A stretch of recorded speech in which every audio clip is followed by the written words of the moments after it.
ये सभी गूढ़ रहस्य संत रामपाल जी महाराज ने हमारे पवित्र शास्त्रों से ही बताए हैं।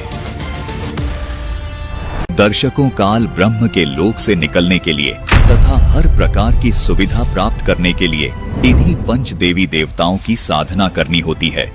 दर्शकों इनसे ये सब सुविधाएं प्राप्त करने के लिए इनकी साधना का द्वादश अक्षर मंत्र का जाप करना पड़ेगा। लेकिन दुर्भाग्य की बात है कि इन सभी शंकराचार्यों को तथा हिंदू धर्म के इन सभी कथावाचकों, धर्म गुरुओं और प्रचारकों को द्वादश अक्षर मंत्र की जानकारी नहीं है, जो इन्हीं 5 देवी देवताओं की साधना के यथार्थ मंत्र हैं। सभी शंकराचार्य तथा हिंदू धर्म के ये सभी कथावाचक, धर्म गुरु और प्रचारक इन देवी देवताओं का मूल मंत्र इस द्वादश अक्षर ओम नमो भगवते वासुदेवाय को माने बैठे हैं और इसी मंत्र का जाप करके मोक्ष की आस लगाए बैठे हैं। यदि सभी शंकराचार्यों तथा हिंदू धर्म के इन प्रचारकों की बात को सत्य माना जाए तो ये मंत्र 5 देवताओं की भक्ति अर्थात साधना का नहीं हो सकता, क्योंकि ये मंत्र तो केवल वासुदेव के लिए है, जिसे सभी शंकराचार्य जी श्री कृष्ण अर्थात विष्णु जी के तौर पर मानते हैं। जबकि शंकराचार्य जी खुद ये स्वीकार कर रहे हैं कि हिंदू धर्म में मुख्य 5 देवी देवता हैं जो काल ब्रह्म की सब व्यवस्थाओं को संभालते हैं और यही पंच देवता इस लोक में सर्व सुविधाएं प्राप्त करवाते हैं। दर्शकों इन पंचदेव साधना के यथार्थ द्वादश अक्षर मंत्र आपके सामने उजागर करने जा रहे हैं, जिनको वर्तमान में केवल और केवल तत्वदर्शी संत रामपाल जी महाराज ने ही दुनिया के सामने उजागर किया है। तो आइए देखते हैं मनु और शतरूपा जी इन 5 देवी देवताओं के कौन से द्वादश अक्षर मंत्रों का जाप करते थे। दर्शकों मनु और शतरूपा जी सतयुग के आदि में पंचदेव के यथार्थ मंत्रों का जाप करते थे, जिन मंत्रों को संत रामपाल जी महाराज भी प्रथम दीक्षा के समय में अपने शिष्यों को देते हैं।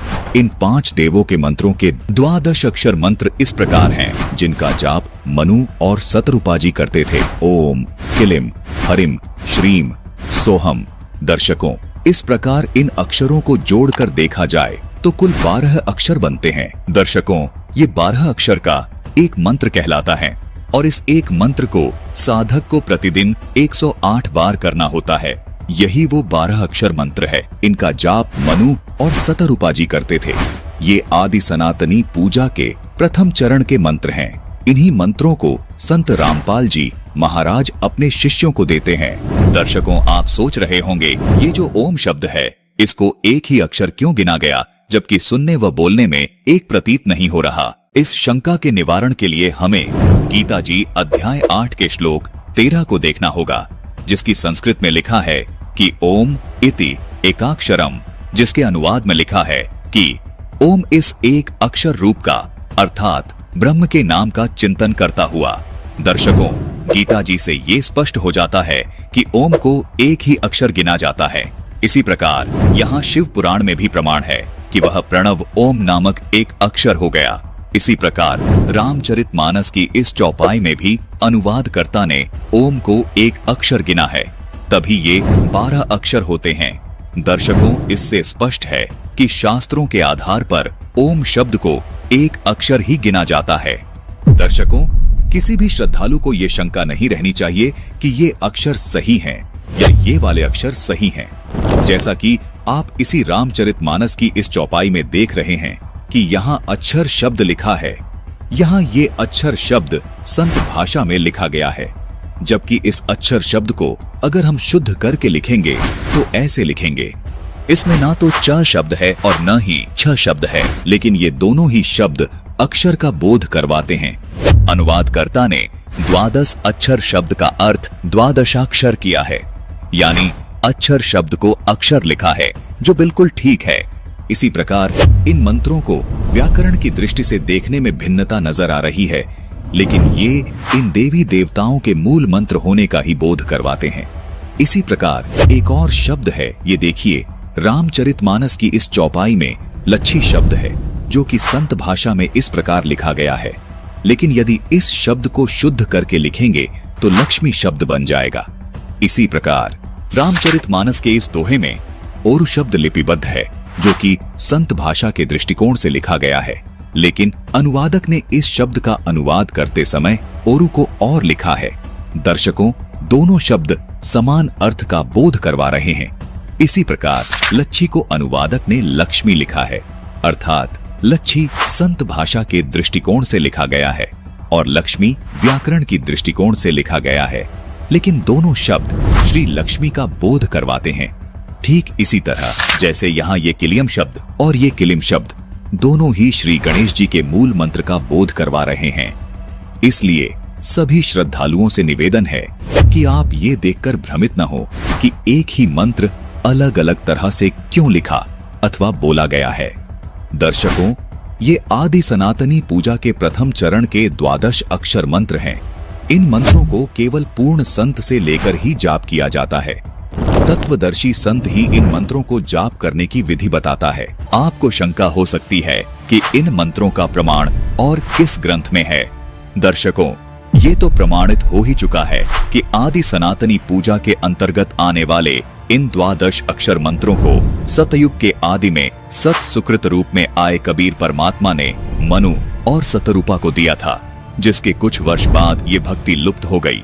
दर्शकों, यही 12 अक्षर मंत्र कलयुग में आज से लगभग 600 वर्ष पहले कबीर परमात्मा ने इन 12 अक्षर मंत्रों का जाप अपने शिष्यों को दिया था, जिसका प्रमाण आपको कबीर शब्दावली के पेज 77 पर देखने को मिलेगा, जिसमें कबीर साहिब जी का एक शब्द है, कर नैनो दीदार महल में प्यारा है।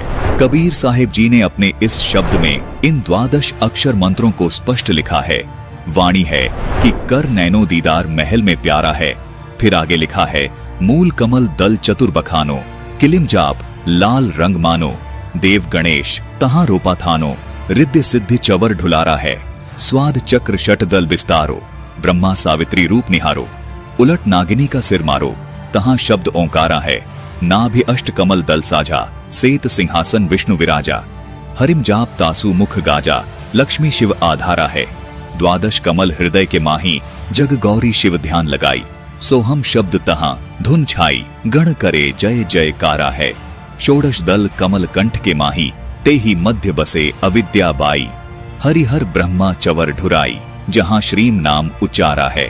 दर्शकों, कबीर साहिब जी के इस शब्द में वो 12 अक्षर मंत्र स्पष्ट लिखे हैं जो सृष्टि के आदि में मनु और सतरूपा जी करते थे।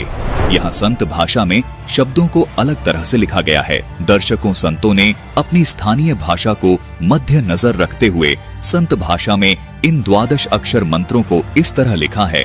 व्याकरण की दृष्टि से इन 12 अक्षर मंत्रों को इस तरह लिखा जाता है, लेकिन ये सभी शब्द इन्हीं 12 अक्षरों का बोध करवा रहे हैं। आपको एक प्रमाण और दिखाते हैं।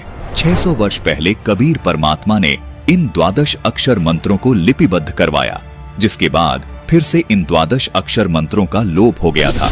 कबीर परमात्मा ने आज से लगभग 300 साल पहले फिर प्रकट होकर गरीबदास जी महाराज को छुड़ानी में आकर इन 12 अक्षर मंत्रों को प्रदान किया। प्रमाण के लिए देखिए, गरीबदास जी महाराज द्वारा रचित अमर ग्रंथ, जिसके ब्रह्म कला अंग में और मुक्ति मुद्रा अंग में ये 12 अक्षर मंत्र स्पष्ट लिखे हैं। देखिए, ये है ब्रह्म कला अंग, जिसमें ये 12 अक्षर मंत्र स्पष्ट लिखे हैं, और ये देखिए, ये है मुक्ति मुद्रा अंग, जिसमें ये 12 अक्षर मंत्र स्पष्ट लिखे हैं। इन्हीं 12 अक्षर मंत्रों का जाप परमात्मा कबीर जी ने नानक जी को दिया था, जिसको नानक जी स्वयं जाप करते थे। कबीर परमात्मा ने बाबा नानक जी को दूसरे चरण की साधना का यथार्थ मंत्र सतनाम भी प्रदान किया था, जिसको बाबा नानक जी ने कभी किसी को आगे जपने के लिए नहीं दिया। प्रथम चरण में मिलने वाले इन 12 अक्षरों वाले मंत्रों को बाबा नानक जी ने आगे गुरु परंपरा में केवल गद्दी पर बैठने वाले उत्तराधिकारी को इन 12 अक्षरों वाले मंत्रों का भेद बताया, जिसका प्रमाण हमें सिख धर्म की प्रमाणित पुस्तक 35 अखरी में देखने को मिलता है, जिसमें यही 12 अक्षर मंत्र शुद्धता के साथ लिखे हैं। देखिए, यहाँ पर ओम, हरिम, श्रीम, किलिम और सोहम स्पष्ट लिखे हैं। वर्तमान में इन 12 अक्षरों वाले मंत्रों का जाप और इनके करने की सही विधि केवल संत रामपाल जी महाराज के पास है। संत रामपाल जी महाराज ही इन मंत्रों को प्रदान करने के एकमात्र अधिकारी संत हैं। यदि कोई श्रद्धालु इन मंत्रों का जाप स्वतः ही करने लग जाए तो उससे कोई लाभ नहीं मिल सकता। दर्शकों, जिस प्रकार कोई व्यक्ति यदि किसी असली पासपोर्ट की फोटो देखकर खुद से पासपोर्ट बनाने लग जाए या किसी अनधिकारी से हस्ताक्षर करवा के पासपोर्ट प्राप्त करने की कोशिश करे तो ये उसका व्यर्थ प्रयत्न होगा, जो कि उसके लिए बहुत हानिकारक होगा। इसी प्रकार परमात्मा प्राप्ति के इन मंत्रों का जाप केवल अधिकारी संत से ही प्राप्त कर सकते हैं, जो कि वर्तमान समय में इन मंत्रों को देने के अधिकारी केवल संत रामपाल जी महाराज ही हैं। इन्हीं द्वादश अक्षर वाले मंत्रों का जाप संत रामपाल जी महाराज प्रथम चरण की दीक्षा में अपने शिष्यों को सन 1994 से दे रहे हैं। दर्शकों, ये द्वादश अक्षर मंत्र पंचदेव साधना के यथार्थ मंत्र हैं, जबकि ये तमाम धर्म गुरु ओम नमो भगवते वासुदेवाय को द्वादश अक्षर मंत्र बताकर आपको भ्रमित कर रहे हैं और खुद भी भ्रमित हैं। ओम नमो भगवते वासुदेवाय मंत्र श्री कृष्ण जी का यथार्थ मंत्र मानकर जप रहे हैं, जबकि खुद शंकराचार्य जी भी मानते हैं कि हिंदू धर्म में पंचदेव साधना बताई गई है। कोई धर्म गुरु केवल श्री कृष्ण जी का प्रणाम वाक्य ही बोल रहा है, कोई शिव जी का प्रणाम वाक्य ही बोल रहा है, जबकि दूसरी ओर संत रामपाल जी महाराज श्री कृष्ण जी उर्फ श्री विष्णु जी के सहित ये पंचदेव साधना की यथार्थ भक्ति बता रहे हैं। इन धर्म गुरुओं ने जीवन भर आपसे ओम नमो भगवते वासुदेवाय, ओम नमः शिवाय आदि प्रणाम वाक्य जपवाए हैं, लेकिन श्रद्धालुओं को कोई लाभ नहीं मिला। इसका कारण है कि ये यथार्थ मंत्र हैं ही नहीं। आपकी पुकार इन देवी देवताओं तक पहुंच ही नहीं रही। दर्शकों, इसको एक उदाहरण के माध्यम से समझने की कोशिश करते हैं। मान लीजिए आपको किसी मंत्री से लाभ प्राप्त करना है। अब उस मंत्री से लाभ प्राप्त करने के लिए या तो आपको उसके कार्यालय जाकर उनसे रूबरू होकर अपना कार्य करवाना होगा, या आप उनसे मोबाइल पर कॉल करके अपना कार्य उनसे करवा सकते हैं। अब यदि कोई व्यक्ति उस मंत्री का खास बनकर आपको किसी साधारण व्यक्ति का नंबर दे दे या कोई गलत नंबर दे दे, तो आप उस नंबर से कोई लाभ प्राप्त नहीं कर पाएंगे। आज इसी प्रकार इन धर्म गुरुओं ने इन देवताओं रूपी मंत्रियों के आपको गलत नंबर दे दिए हैं, जिसको आप जिंदगी भर डायल करते रहें, लेकिन कोई लाभ नहीं मिल पाएगा। आप जब तक उनकी साधना का सही नंबर डायल नहीं करेंगे, तब तक आप उनसे अपना कोई कार्य सिद्ध नहीं करवा पाएंगे। इन देवताओं के सही नंबर अर्थात वास्तविक साधना के मंत्र संत रामपाल जी महाराज के पास हैं। सभी प्रमाणित संतों ने पंचदेव साधना के इन्हीं मंत्रों का जाप किया है, जो संत रामपाल जी महाराज बता रहे हैं।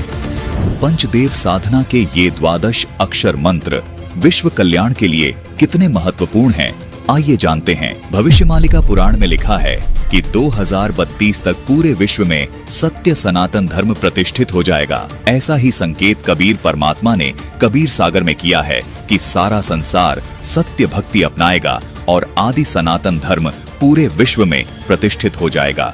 दर्शकों, आदि सनातनी पूजा के प्रथम चरण की ये पूजा ही विश्व में सनातन धर्म प्रतिष्ठित करने में अहम भूमिका निभाएगी। दर्शकों, आज विश्व के सभी प्राणी बेशक अलग अलग धर्मों में बटे हुए हैं। विश्व के सभी मानवों यानी स्त्री व पुरुषों के शरीर की संरचना एक जैसी है तथा इनमें बने कमल भी एक जैसे हैं। प्रत्येक साधक को परमात्मा प्राप्ति के लिए और मोक्ष प्राप्त करने के लिए इन्हीं कमलों से होकर गुजरना होता है। इन द्वादश अक्षर वाले मंत्र का जाप करने से ये कमल अपने आप खुल जाते हैं। हठ योग करने की कोई आवश्यकता नहीं है। जिस प्रकार ऋषिजन पहले हठ योग करके इन कमलों को खोलने का प्रयत्न करते रहे, जबकि कमलों को खोलने की आसान अवश्रेष्ठ विधि ये है जो संत रामपाल जी महाराज ने बताई है। यही विधि कबीर परमात्मा जी ने अपने शिष्य धर्मदास जी को बताई, अपने शिष्य गरीबदास जी को बताई। यही विधि बाबा नानक जी को तथा उन तमाम महापुरुषों को बताई जिनको कबीर परमात्मा स्वयं आकर मिले। इसी विधि से इन महापुरुषों का मोक्ष हुआ। इन सभी महापुरुषों ने अपने ग्रंथों में इस द्वादश अक्षर मंत्र को लिपिबद्ध कर दिया था, जिसका प्रमाण आपको संत रामपाल जी महाराज ने प्रमाणित करके दिखा दिया है।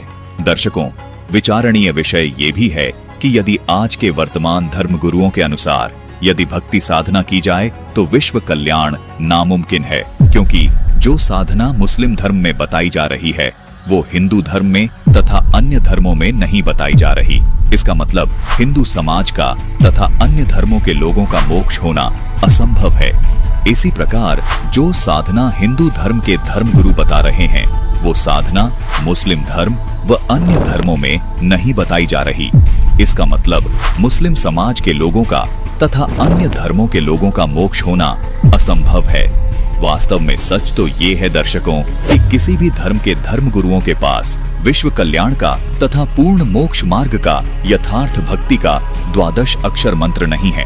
केवल संत रामपाल जी महाराज ही विश्व में एकमात्र ऐसे संत हैं जो विश्व के संपूर्ण मानव समाज के लिए सभी धर्म ग्रंथों में प्रमाणित भक्ति को पूरे मानव समाज के लिए दे रहे हैं। इसी भक्ति से संपूर्ण मानव समाज का कल्याण हो सकता है। जैसे कबीर जी ने सभी धर्मों की पुण्य आत्माओं को ये सत भक्ति देकर मोक्ष प्रदान किया था, ठीक वैसे ही आज संत रामपाल जी महाराज हर धर्म के धार्मिक लोगों को ये यथार्थ भक्ति प्रदान करके मोक्ष का अधिकारी बना रहे हैं। ये पंचदेव समान रूप से विश्व के सभी प्राणियों के शरीर में बने इन कमलों में विद्यमान हैं। इन पंचदेव को प्रसन्न करने का तथा पूर्ण लाभ प्राप्त करने का ये एकमात्र 12 अक्षर मंत्र है जो जाप करने का है। संत रामपाल जी महाराज इस 12 अक्षर मंत्र का जाप दिन में कम से कम 108 बार अपने शिष्यों को जपने का निर्देश देते हैं, जो विश्व में केवल एकमात्र संत रामपाल जी महाराज ही दे रहे हैं। संपूर्ण विश्व के प्राणी इस 12 अक्षर मंत्र की जब साधना करेंगे तो चारों ओर खुशहाली और भाईचारा कायम होगा। पूरा विश्व एक हो जाएगा और आदि सनातन धर्म पूरे विश्व में प्रतिष्ठित हो जाएगा। सभी मानवों के जीवन से दुख हमेशा हमेशा के लिए खत्म हो जाएगा, क्योंकि इस 12 अक्षर मंत्र में इन पंचदेवों की शक्ति सामूहिक रूप से कार्य करती है। संत रामपाल जी महाराज के अथक प्रयासों से ये शास्त्र प्रमाणित ज्ञान तेजी से विश्व में फैल रहा है। आदि सनातनी पूजा के प्रथम चरण की ये भक्ति पंचदेव से मिलने वाले लाभों को प्रदान करने वाली है तथा संपूर्ण भक्त समाज के लिए संजीवनी है। आदि सनातनी पूजा के 3 चरण होते हैं। प्रथम चरण की साधना में इन पंचदेव की साधना के मंत्र होते हैं। उसके बाद दूसरे चरण की साधना, जो कि सनातनी पूजा भी कहलाती है, इसके मंत्र होते हैं ओम तत्, यहाँ तत् सांकेतिक मंत्र है। उसके बाद तीसरे चरण की साधना आदि सनातनी पूजा कहलाती है। इसके मंत्र होते हैं ओम तत्सत, यहाँ तत् और सत सांकेतिक हैं।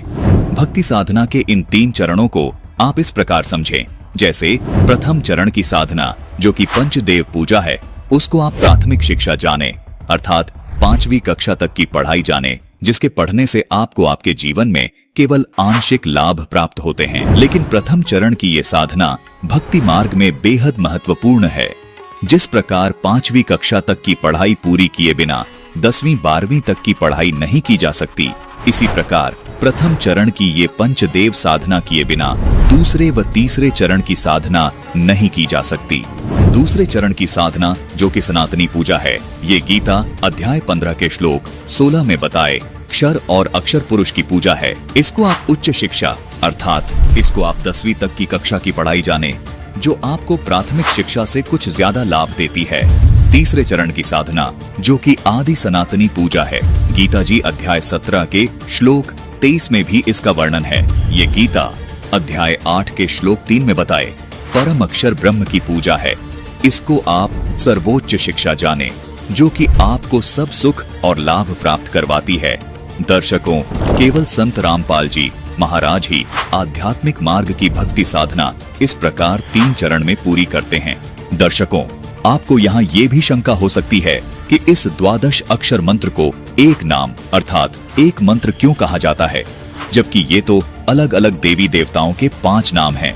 दर्शकों, गीता जी अध्याय 17 के श्लोक 23 में ये जो ओम तत् सत मंत्र लिखे हैं, ये भी दिखने में 3 मंत्र हैं, लेकिन इन तीनों नामों को गीता जी में लिखा है कि ओम तत्सत। इस प्रकार का ये सच्चिदानंद घन ब्रह्म का ये नाम कहाँ है? मतलब आदि सनातनी पूजा के तीसरे चरण की साधना का ये एक नाम है।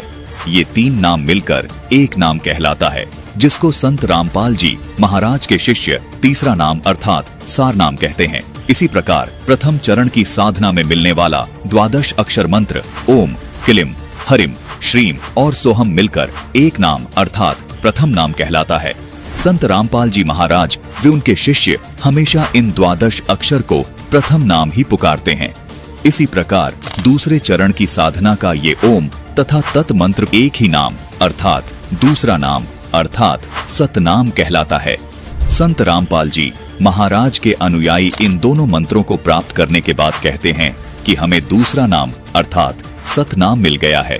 अर्थात यहाँ 2 नाम मंत्र होने के बाद भी ये केवल एक नाम ही कहलाता है, जिसको सतनाम कहते हैं।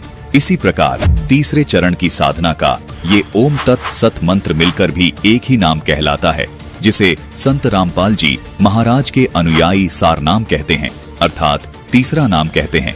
इसलिए यहाँ दर्शकों को कोई शंका नहीं होनी चाहिए कि इन 12 अक्षर मंत्र को एक नाम क्यों कहा है। दर्शकों, ये 12 अक्षर मंत्र मिलकर एक ही नाम कहलाता है। संत रामपाल जी महाराज इस प्रकार अपने शिष्यों को सनातनी पूजा के तीनों चरण की साधना का प्रथम नाम, दूसरा नाम और तीसरा नाम देते हैं।